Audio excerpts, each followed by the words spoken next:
दोस्तों नमस्कार, मेरा नाम है अनूप आकाश वर्मा और आप देख रहे हैं द रिपोर्टर हिंदी।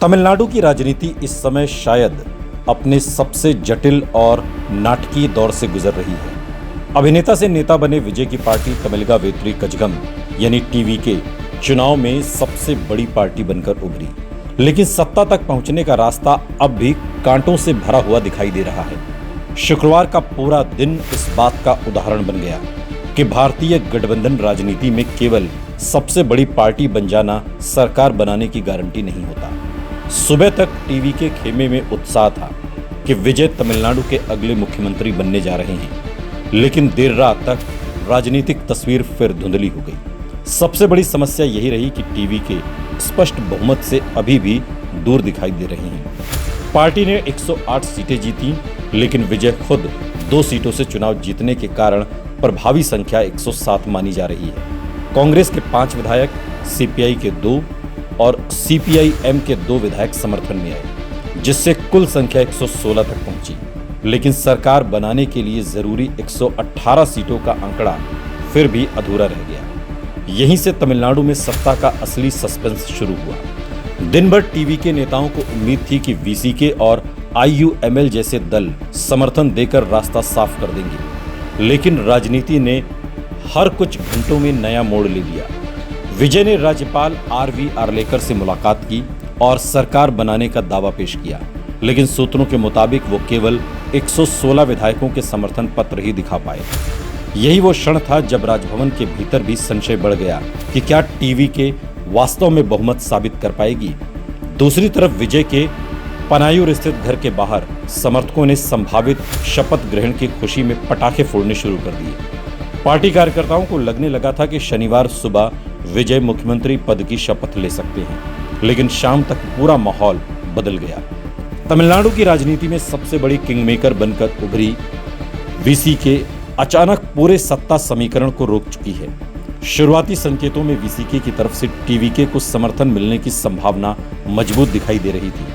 पार्टी ने आंतरिक बैठकें भी की, लेकिन शाम होते होते वीसीके ने बयान जारी कर कहा कि मीडिया में विरोधाभासी खबरें चल रही हैं और अंतिम फैसला अगले दिन सुबह लिया जाएगा। ये बयान आते ही टीवी के खेमे में चिंता बढ़ गई, क्योंकि बिना वीसीके के समर्थन के बहुमत का आंकड़ा पूरा होना मुश्किल था।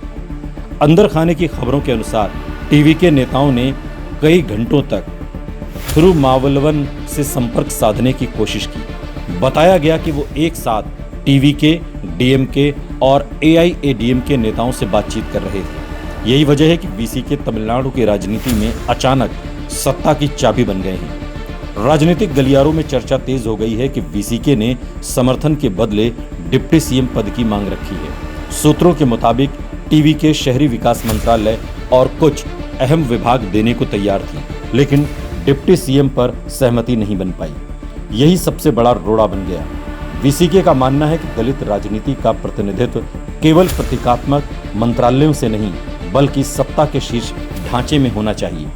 दूसरी तरफ टीवी के नेतृत्व नहीं चाहता कि सरकार बनने से पहले ही सहयोगी दल इतनी बड़ी राजनीतिक शर्तें थोपे। इसी टकराव ने समर्थन की प्रक्रिया को रोक दिया। इस बीच एक और बड़ा झटका तब लगा जब इंडियन यूनियन मुस्लिम लीग यानी आईयूएमएल ने साफ कर दिया कि वो डीएमके गठबंधन के साथ ही रहेगी। पार्टी ने सार्वजनिक बयान में कहा कि हम कल भी डीएमके के साथ थे, आज भी हैं और आगे भी रहेंगे। इस बयान के बाद विजय का बहुमत गणित और कमजोर हो गया। तमिलनाडु की राजनीति में मुस्लिम वोट और दलित वोट दोनों महत्वपूर्ण माने जाते हैं, इसलिए आईयूएमएल और वीसीके का रुख निर्णायक बन गया। इसी दौरान राजनीतिक हलकों में कंसेंसस सीएम यानी सर्वमान्य मुख्यमंत्री के नाम की चर्चा भी तनाव बढ़ा गई। कुछ सूत्रों ने दावा किया कि कहीं ऐसा तो नहीं कि एआईएडीएम के प्रमुख के पलानीस्वामी और के स्टालिन किसी बड़े समझौते की तरफ बढ़ रहे हों ताकि विजय को सत्ता से दूर रखा जा सके। हालांकि इसकी कोई आधिकारिक पुष्टि नहीं हुई, लेकिन इन चर्चाओं ने टीवी के समर्थकों के भीतर बेचैनी बढ़ा दी। राजनीतिक अस्थिरता के बीच रिजॉर्ट पॉलिटिक्स और विधायकों की खरीद फरोख्त की चर्चाएं भी शुरू हो गई। खबरें आई कि कांग्रेस के कुछ विधायक अचानक हैदराबाद चले गए हैं। इसी बीच टीटीवी दिनकरन ने दावा किया कि उनके विधायक कामराज लापता हैं और उनका फोन बंद है। उन्होंने आरोप लगाया कि टीवी के विधायकों को तोड़ने की कोशिश कर रही है। दिनकरन ने राज्यपाल से जांच की मांग की और जिसके बाद राजभवन भी सक्रिय हो गया। बताया गया कि राज्यपाल ने डीजीपी को विधायक का पता लगाने के निर्देश दिए हैं और संभावित शपथ ग्रहण कार्यक्रम पर रोक लगा दी गई है। स्थिति और विस्फोटक तब बन गई जब दिनकरन ने टीवीके पर फर्जी समर्थन पत्र इस्तेमाल करने का आरोप लगा दिया। उन्होंने दावा किया कि उनके विधायक के फर्जी हस्ताक्षर वाला समर्थन पत्र राज्यपाल को सौंपा गया है।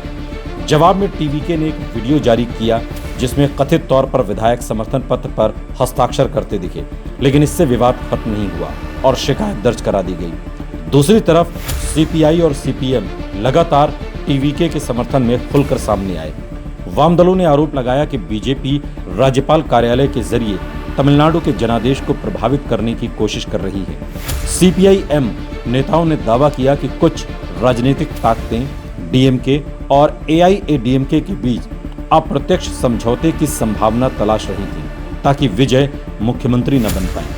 हालांकि इन दावों की स्वतंत्र पुष्टि नहीं हुई, लेकिन इससे ये साफ हुआ कि तमिलनाडु की राजनीति केवल संख्या का खेल नहीं रह गई, बल्कि ये कौन विजय को रोकना चाहता है बनाम जनादेश का सम्मान की लड़ाई में बदल चुकी है। फिलहाल टीवीके की सरकार बनने की राह में सबसे बड़ा रोड़ा स्पष्ट बहुमत का अभाव, वीसीके की डिप्टी सीएम मांग, आईयूएमएल की दूरी, संभावित क्रॉस वोटिंग, विधायकों की कथित टूट-फूट और राज्यपाल की सतर्क भूमिका है।